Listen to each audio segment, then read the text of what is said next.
Hablando de la realidad de los colombianos, ayer en el Congreso de la República se aprobó en Senado la reforma pensional. Ahora pasa a la Cámara de Representantes, pero como pues ustedes saben, la Cámara de Representantes es mucho más amigable al gobierno nacional que lo que es el Senado. Así que realmente es mucho más fácil que pase esta reforma en la Cámara de lo que fue en Senado. Así que esta gran reforma es otra de las grandes reformas que el gobierno nacional va a poder pues tramitar y pasar como sus propuestas en el Congreso de la República. Y por eso, para entender un poco más allá de las dinámicas políticas y de que si están a favor o si están en contra, esto cómo nos va a afectar positiva o negativamente a los colombianos.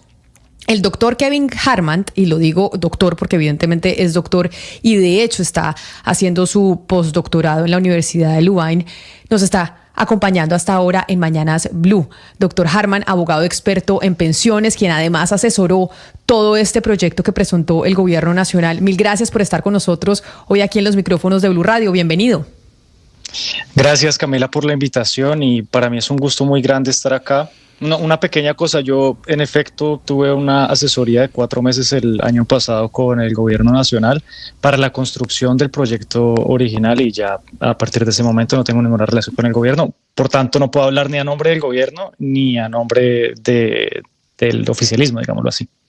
No, y me parece maravilloso que no hable a nombre del gobierno porque realmente lo que estamos buscando es una voz experta en esto que se aprobó en la Cámara de Representantes. Y como usted ha sido profesor, quiero que para los oyentes y para nosotros mismos nos explique esto que se aprobó ayer en Senado y que va a aprobarse muy probablemente en la Cámara de Representantes. ¿En qué nos cambia la vida a los que estamos cotizando pensiones?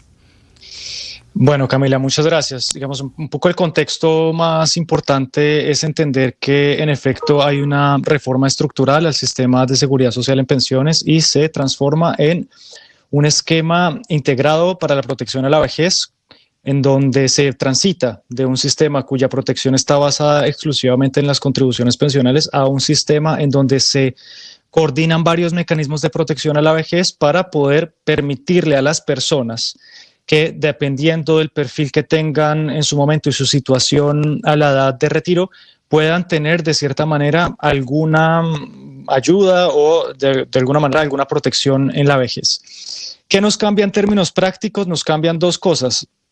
Por un lado, nos cambia el hecho de tener dos sistemas que están compitiendo entre sí para lograr una pensión. Dos sistemas con lógicas distintas, cuyo objeto de la competencia es esencialmente el número de contribuyentes, que tienen reglas diferentes de pensionabilidad y que pues crean una enorme confusión en la mayoría de las personas.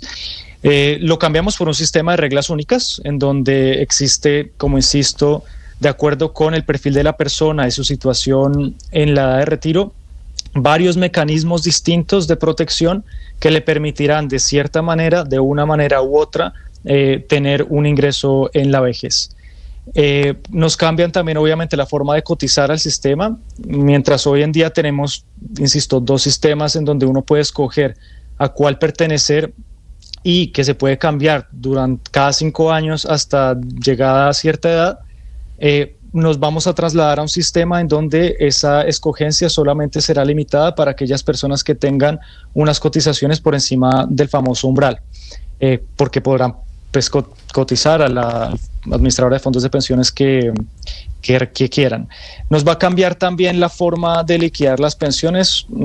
Por un lado, pues hoy tenemos dos formas, insisto, de liquidar las pensiones diferentes de acuerdo con las lógicas de cada uno de los sistemas, a pasar a un sistema en donde la liquidación va a hacerse en dos partes, una parte que va a encargarse con pensiones de hacer y otra parte los fondos privados de pensiones también, y por tanto vamos a tener, si se quiere de forma muy pedagógica, dos cheques que nos ingresarán en la vejez, uno por cada uno de los pilares, dependiendo obviamente del pilar en que uno se encuentre. Y la forma de hacer las cotizaciones también cambiarán en la medida en que una fracción de nuestro salario irá a pues las arcas de Colpensiones para el mecanismo de financiación de ese sistema y otra fracción, en caso dado en que nuestros salarios sean superiores al famoso umbral, a nutrir los fondos de pensión de propiedad de cada uno de los individuos en la administradora de fondos de pensiones que que escojamos.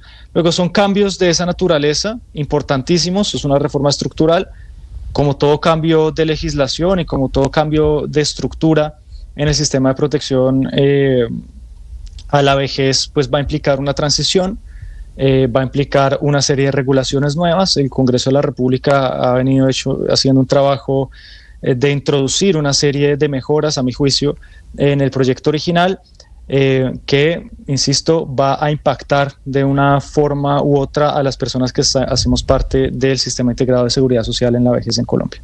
Doctor Harman, tal vez la discusión central de esta reforma estuvo en torno a ese famoso umbral de cotización obligatoria en Colpensiones. El proyecto original del gobierno planteaba que fueran 3 salarios mínimos, apareció una reforma alternativa que planteaba que fuera 1.5 y finalmente termina estipulado que sean 2.3 salarios mínimos. Para usted, este umbral, digamos, es la mejor opción. Había unos que planteaban incluso que fuera un salario mínimo. ¿Cuál era realmente para usted la mejor opción de ese umbral? Mi opinión, y la que he manifestado desde siempre, es que el Estado colombiano, a través de Colpensiones, no debería garantizar un umbral superior a un salario mínimo. Para mí eso es lo óptimo. Pero es una justificación doble. Por un lado, es una justificación de tipo distributivo.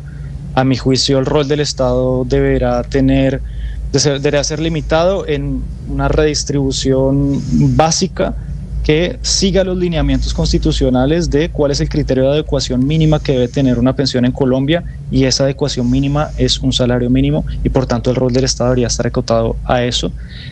Por otro lado, hay una justificación, pues hay justificaciones de tipo económico también, que implicarían, por ejemplo, el hecho de permitir a más personas poder distribuir los riesgos a los cuales se los expone el sistema de una manera mucho más eficiente, a mi juicio, con un umbral inferior y con un umbral de ahorro, digamos, que no necesariamente tendrá que ser de ahorro individual. Yo creo que eso puede ser también discutido en la medida en que los sistemas de pensión complementario en varios países del mundo, por ejemplo en Holanda, que siempre está entre los mejores sistemas pensionales del mundo, el ahorro del segundo pilar es un ahorro colectivo y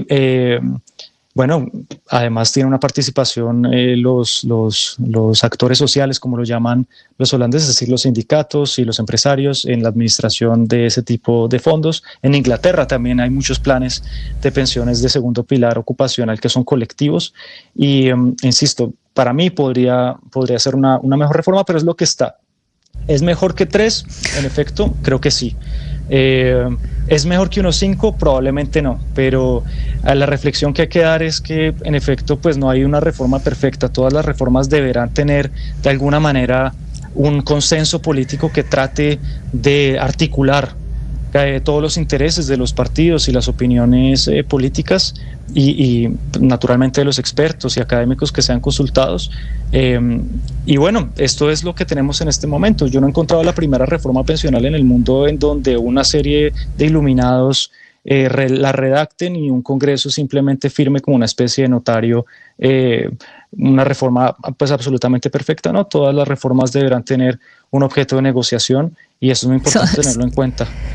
Sobre esos puntos, sí, sobre esos puntos debatibles, doctor Harman, uno de ellos es la posibilidad de que el Banco de la República administre el fondo del ahorro del pilar contributivo y hay unas posiciones pues muy fuertes y antagonistas al respecto. ¿Usted qué opina o cuál es su análisis en ese punto en particular?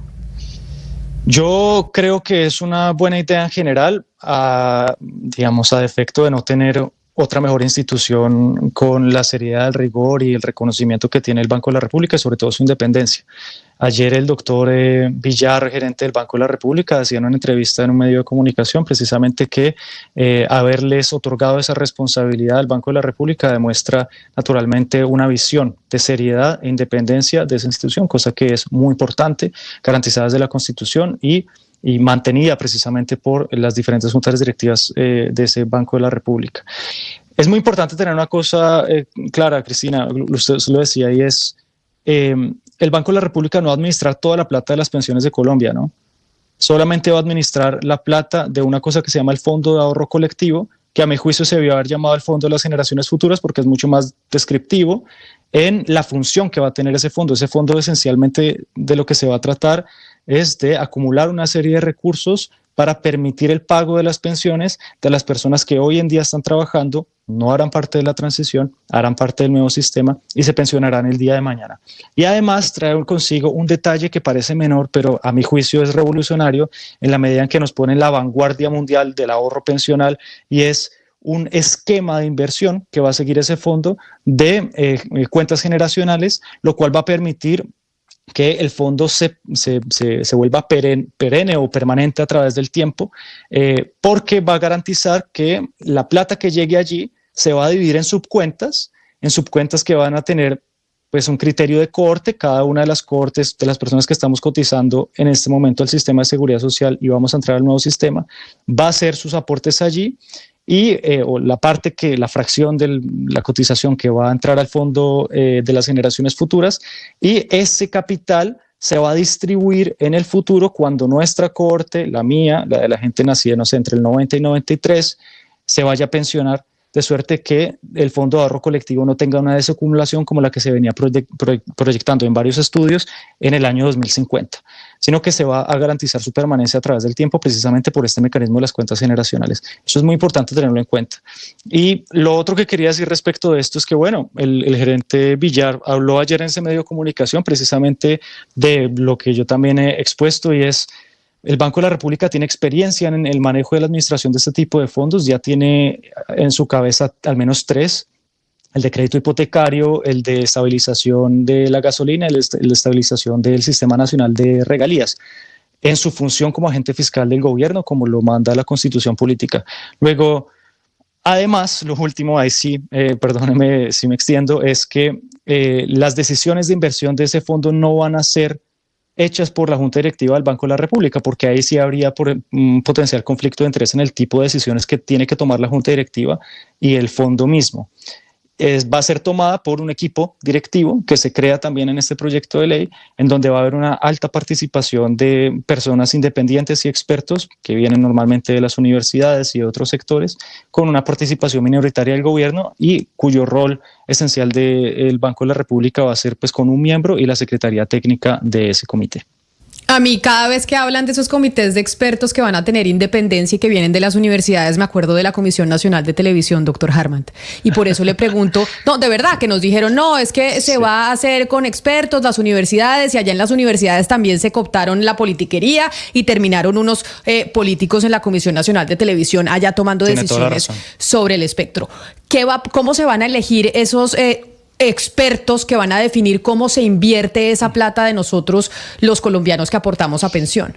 ¿Quién los va a escoger? Si no van a ser los codirectores del Banco de la República, ¿quién define quiénes son los famosos gurús que van a invertir la plata de los colombianos para que se mantenga en el tiempo su valor y tenga un retorno importante? Usted tiene toda la razón en decir que hay en muchas ocasiones experiencia en Colombia en pervertir las buenas intenciones de una institución y convertirlas en otra cosa. Eso ocurre y la experiencia nos lo indica y nos lo ha demostrado. Pero para un ejemplo yo le tengo otro. Digamos, el Comité de la Regla Fiscal que funciona para el Ministerio de Hacienda son expertos independientes que precisamente se encargan de establecer unos lineamientos de política fiscal y macroeconómica para el Ministerio de Hacienda, a pesar inclusive que muchas de sus opiniones vayan en contravía del propio Ministerio de Hacienda, y así ha ocurrido a través del tiempo. Luego, es verdad que hay varias comisiones de expertos que se pueden pervertir, pero hay otras que funcionan relativamente bien. Respecto al proceso de selección, el proceso de selección, si no estoy mal, no quiero equivocarme, será reglamentado pues naturalmente en uno de los 90 decretos reglamentarios que tendrá que hacer el gobierno en su momento. Pero los criterios de escogencia normalmente, si estoy bien, la senadora Norma Hurtado me lo corregirá eventualmente, están ya en el mismo proyecto de ley aprobado. Yo le quiero preguntar sobre esto que se ha venido diciendo mucho en los debates en medios de comunicación sobre la reforma pensional, y es lo que va a pasar con los jóvenes como Lucas. Yo me imagino que Lucas entra dentro de esa colada, porque dicen esta reforma que tiene un pilar contributivo de solidaridad generacional va a terminar cargando a los jóvenes para pagar esas pensiones de los más viejos, porque finalmente la pirámide poblacional se va a ir invirtiendo. Ya no es un triángulo, sino ahorita tenemos un triángulo un poco más achatado y gordo en la mitad, y posteriormente se invertirá en Colombia, porque eso está pasando con los colombianos, nos estamos envejeciendo. Y entonces esos jóvenes, mis hijos, mi hija, por ejemplo, va a terminar teniendo que aportar muchísimo más de lo que se aportó hoy para poder sostener las pensiones de personas como yo. Camila, dos cosas. Es muy importante que nosotros mantengamos esa preocupación por las generaciones futuras siempre, y esa preocupación por las generaciones futuras se tiene que trasladar en todo tipo de políticas. La política pensional obviamente es una de ellas, y esa preocupación es válida. Para eso, esa preocupación se puede mitigar parcialmente, no es una solución definitiva, naturalmente. El Fondo de Ahorro Colectivo, el mismo gobierno lo ha establecido, lo ha dicho, es que será necesario eventualmente unos cambios paramétricos a través del tiempo. El comité de gobierno que se crea del Sistema Integrado de Protección a la Vejez, que también será compuesto parcialmente por algunos expertos, unos miembros del gobierno, etcétera, tendrá que definir justamente esas recomendaciones. Ese pilotaje, pues, tendrá naturalmente que tener en cuenta el interés de las generaciones futuras. Y la tasa de cotización del estudio que probablemente usted tiene en este momento en la cabeza, el doctor Suescún, es muy bueno, muy interesante, pero es un estudio que está hecho sobre la base del proyecto original y no el proyecto que en este momento se está haciendo, en donde el Fondo de Ahorro Colectivo, el Fondo de las Generaciones Futuras, tiene un mecanismo de desacumulación mucho más rápido que el aprobado gracias a la... Pero doctor Harman, entonces eso que usted me está diciendo es... Espérame, lo interrumpo. Es que eso es lo que usted me está diciendo en la primera parte de su respuesta, es que efectivamente eso es así y que hay que preocuparse por las generaciones futuras, pero que eso más adelante se va a solucionar. O sea, eso hoy con la reforma como queda aprobada en Senado es así. Sí se le va a cargar, por ejemplo, a mi hija un porcentaje mucho mayor para sostenerme a mí a la hora de pensionarme con el descuento que se le haga de su salario. Eso hoy sí es así. A las futuras generaciones se les va a cargar más. Pero entonces lo que se nos dice es tranquilos que con el tiempo lo vamos a solucionar. No, digamos, yo no lo puedo decir así porque yo no soy el gobierno, pero en efecto esa preocupación es válida, es importante, que se mitiga esencialmente con el Fondo de Ahorro Colectivo, parcialmente. Y por otro lado, la reflexión que quería hacer más general, Camila, con la primera parte de mi respuesta es las generaciones futuras, nosotros le estamos cargando un montón de cosas, entre otras cosas también pues los asuntos de cambio climático, que la transición no se hace de forma muy acelerada precisamente por el desastre que podemos causar en la economía y en el desarrollo económico normal, pero que tiene que tener en cuenta obviamente el interés de las generaciones futuras, no solamente en política pensional, sino en políticas generales. Ahora, respecto de la cotización en particular, esa cotización es uno de los parámetros que se tendrá que revisar a través del tiempo. Como todos los sistemas de seguridad social y de aseguramiento social en el mundo se van revisando periódicamente. Si uno pregunta cómo funciona en Francia, el Comité Observatorio de Pensiones, que también funciona de esa misma manera, todos los años hacen unos informes. En Suecia funciona de esa manera, en Italia funciona de esa manera, en Canadá funciona de esa manera. Luego, ese pilotaje se tendrá que dar a través del tiempo. La cotización es uno de los parámetros que se podrá tocar, pero podrán existir muchos otros. Yo soy partidario, Camila, y siempre lo he dicho también, y se lo dije a su gobierno en su momento, pues no me pararon muchas bolas, es ser muchísimo menos tímidos con el incremento necesario que tienen que hacer las personas que hoy en día están pensionadas, que además están gozando de una pensión hipersubsidiada porque son anteriores de la ley 100, más del 50% de las pensiones que se pagan hoy en día son anteriores de la ley 100, para pagar un porcentaje muchísimo mayor al Fondo de Solidaridad Pensional, que precisamente permite que las personas que van a tener una peor condición de vejez puedan tener una mejor condición de vejez en el futuro. Eso permitiría de cierta manera rebalancear la justicia intergeneracional del proyecto. Hoy en día eso no se toca, y no se toca también, Camila, porque acuérdese que en noviembre del año 2022, en el marco de la reforma tributaria, se intentaron imponer, bajarle, digamos, la excepción de la declaración de renta, del impuesto de renta a los pensionados actuales, solamente para que empezaran a pagar las personas que tienen pensiones de más allá de 10 millones de pesos, y la tumbaron. Y todos los partidos políticos salieron a celebrar esa medida que era en todo caso progresiva.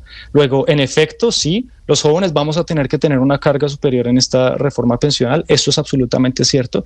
No creo que sea un argumento suficiente para tumbarla, pero es importante también que las personas que en este momento están pensionadas y las personas que van a estar pensionadas pronto también tengan de cierta manera que colaborar en el esfuerzo que finalmente le estamos cargando naturalmente a los más jóvenes. Doctor Harman, otra de las grandes discusiones que de hecho estuvo hasta último momento fue el momento de la entrada en vigencia de las reformas. Habló de 2027, de 2026, finalmente se aprobó que sea en julio del 2025. ¿Es suficiente este tiempo o estamos corriendo mucho y tal vez del afán no nos va a quedar sino el cansancio?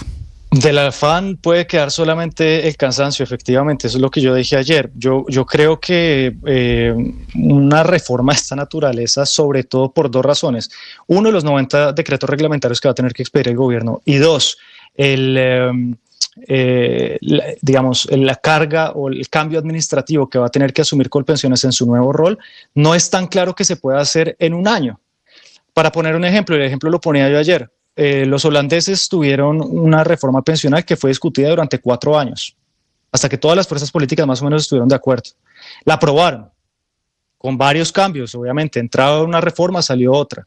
Y al momento de aprobarla dijeron, vea, la reforma es estructuralmente tan grande y tan importante que necesitamos darle 4 años a los fondos de pensiones de allá y a todo el esquema, digamos, de gestión de datos y de gestión de recursos, para poderse adaptar progresivamente a las nuevas reglas del nuevo sistema.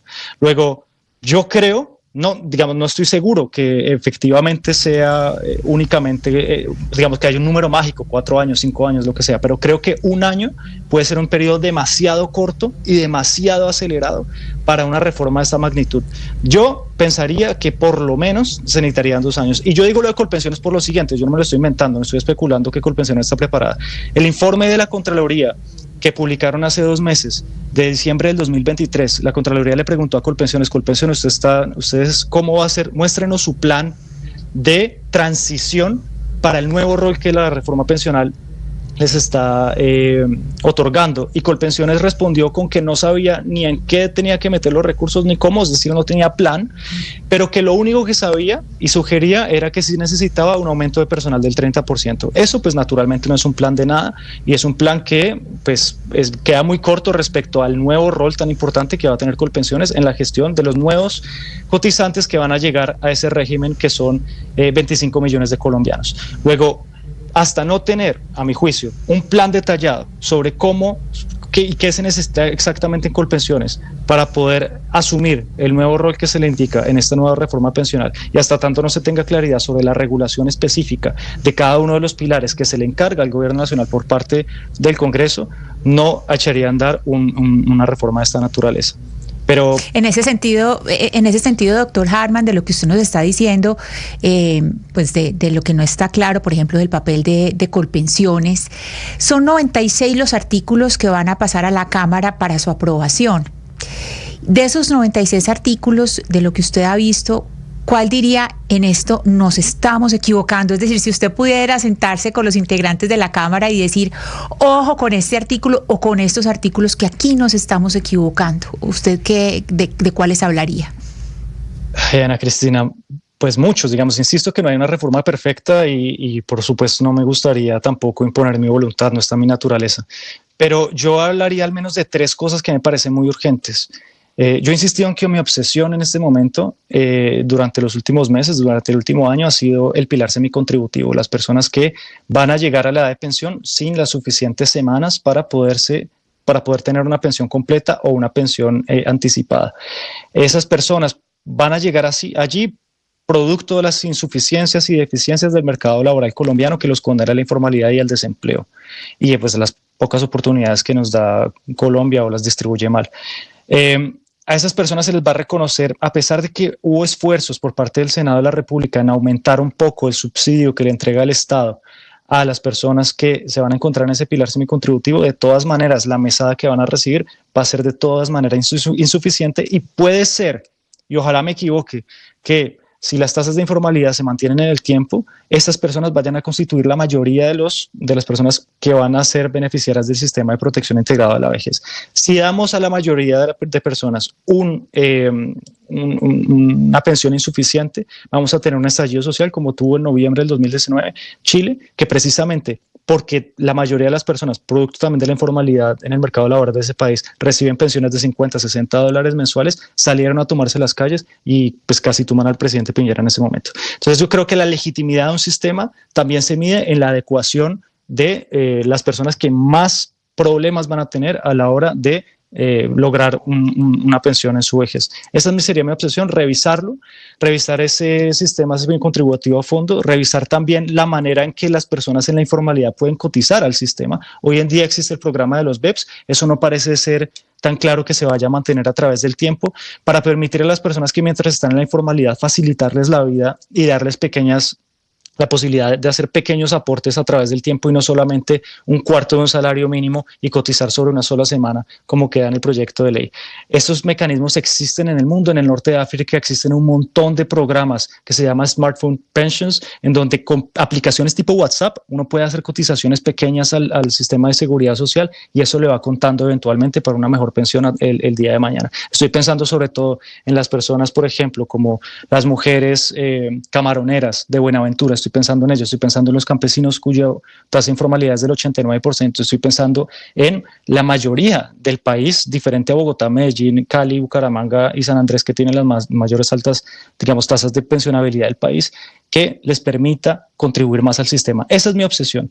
Dos cosas más que me gustaría reformar, que son urgentes. Por un lado, ¿cuánto va a ser la tasa del bono pensional reconocido para las personas que en este momento están en Colpensiones, no entran en transición, entran en el nuevo sistema y que han cotizado por encima del umbral? El artículo 19N, y me perdona Ana Cristina este lenguaje abogadil, dice que se les va a reconocer un bono pensional muy similar a lo que hoy en día se les reconoce a las personas cuando pasan del régimen público al régimen privado, pero no define una tasa determinada. Si no se define esa tasa, vamos a estar en un escenario de discriminación y probablemente de inconstitucionalidad respecto a ese artículo. Número 3, el régimen de transición. El régimen de transición puede ser probablemente uno de los puntos de mayor litigiosidad el día de mañana, que bueno, pues está muy bien para los abogados que llevamos este tipo de cosas, cosa que obviamente sería una posición muy cínica de mi parte decirlo así, pero creo que está mal, creo que es necesario incluir un criterio de edad, porque los regímenes de transición, Ana Cristina, esencialmente están hechos para permitirle a las personas que están cerca de la edad de pensión, y no que han contribuido mucho tiempo, sino cerca de la edad de pensión, eximirse de las reglas nuevas y permitirle pensionarse con las reglas de la ley 100 de 1993. Luego, ese criterio de edad, a mi juicio, es fundamental en el régimen de transición, no solamente para acotarlo, sino para darle muchísima más claridad. Habría muchas otras cosas que quisiera mejorar, pero por el tiempo pronto no podré extender. Pues abogado Kevin Harman, experto en temas de pensiones, ha sido muy ilustrativo usted desde su expertise sobre la reforma que se aprobó ayer en el Senado y que le quedan 2 debates en la Cámara de Representantes y que, como yo lo decía desde un principio, pues muy probablemente ahí el gobierno nacional va a tener más holgura porque tiene una bancada mucho más fuerte en esa Cámara. Mil gracias por estar con nosotros hoy aquí en Mañanas Blue. Un saludo especial. Muchas gracias, Camila. Lo último que quisiera decir, nunca es muy temprano para apropiarse de las reglas de pensión y para apropiarse de su futuro pensional. Nunca es muy temprano para hacerlo y los invito pues naturalmente a apropiarse de esas reglas. Gracias, Camila. A usted mil gracias, doctor Harman. Nosotros vamos a hacer una pausa muy cortica y regresamos porque vamos a hablar con la senadora Norma Hurtado del partido de la U, que tenía un proyecto alternativo, pero que fue vencido, incluso porque sus propios copartidarios, sus propios compañeros de bancada del partido de la U decidieron apoyar esta propuesta que nos explicaba el doctor Harman del gobierno nacional.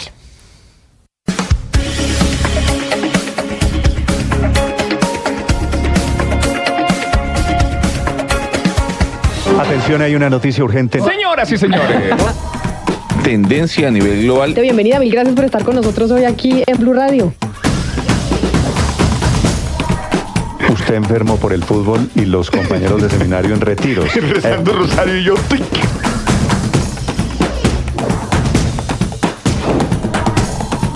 Esta es noticia del momento urgente en Blue Radio. Blue, más que radio.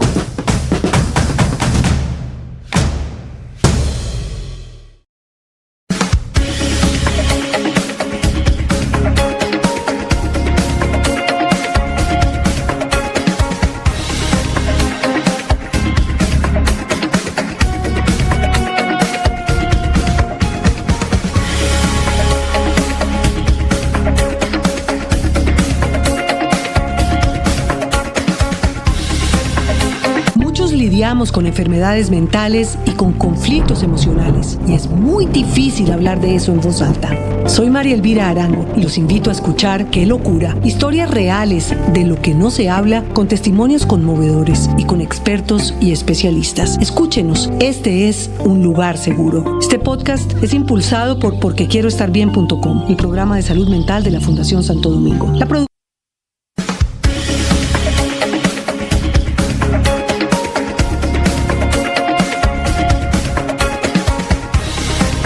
Son las 12 del día, 53 minutos, y como lo anunciábamos antes de la pausa, está la senadora Norma Hurtado del partido de la U conectada con nosotros hasta ahora. Senadora Hurtado, bienvenida. Camila, buenas tardes para ti y para tu audiencia. Nosotros tenemos esa duda que yo planteaba antes de la pausa, senadora, y es qué fue lo que pasó. ¿Cómo convencieron a su bancada para que evidentemente apoyara esta reforma del gobierno nacional y no la suya, la que usted había planteado de manera alternativa? Bueno, no, Camila, dinámicas propias de la vida parlamentaria. Desconozco la forma como hayan convencido a mis compañeros. Sé que ellos también revisaron, estudiaron, miraron cifras y finalmente decidieron apoyar la ponencia del gobierno.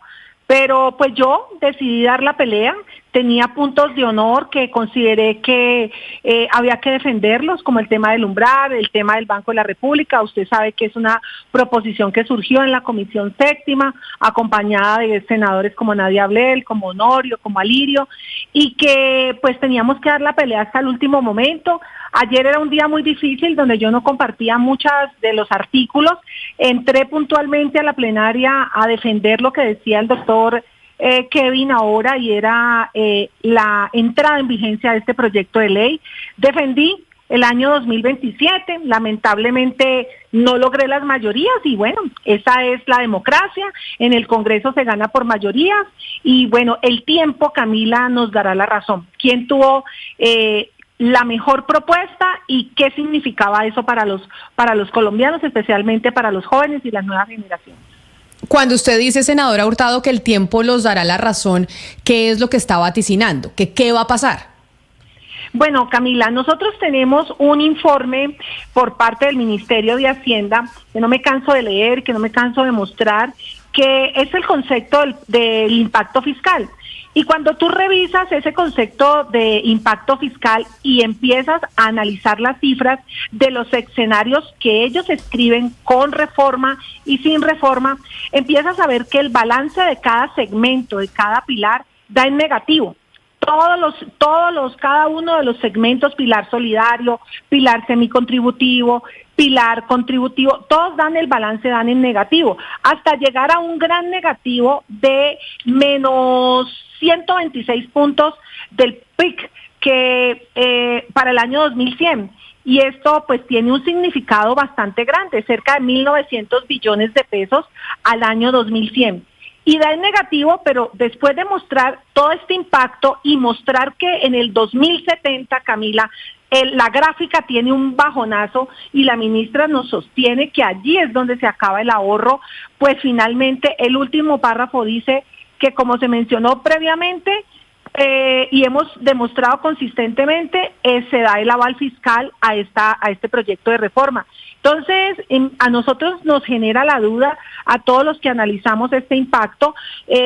Usted sabe, y yo lo he reconocido, Camila, yo soy abogada, yo no soy economista, he hecho un esfuerzo inmenso por manejar estas cifras y bueno, los resultados son de que nos preocupa la sostenibilidad, nos preocupa igualmente que en el mediano y largo plazo el impacto en el presupuesto general de la nación va a ser muy importante, nos preocupa cómo se van a pagar las pensiones a futuro después de haber tomado esta decisión. Entonces, Camila, esa es la decisión del Congreso, yo tomé otra decisión y es válido, en el Congreso ganan las mayorías y así fue.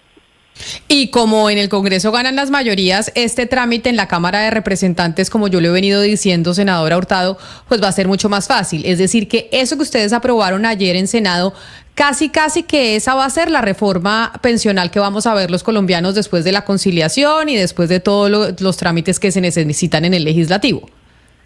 Bueno, Camila, sí sabes que creo que hay un buen ambiente de estudio.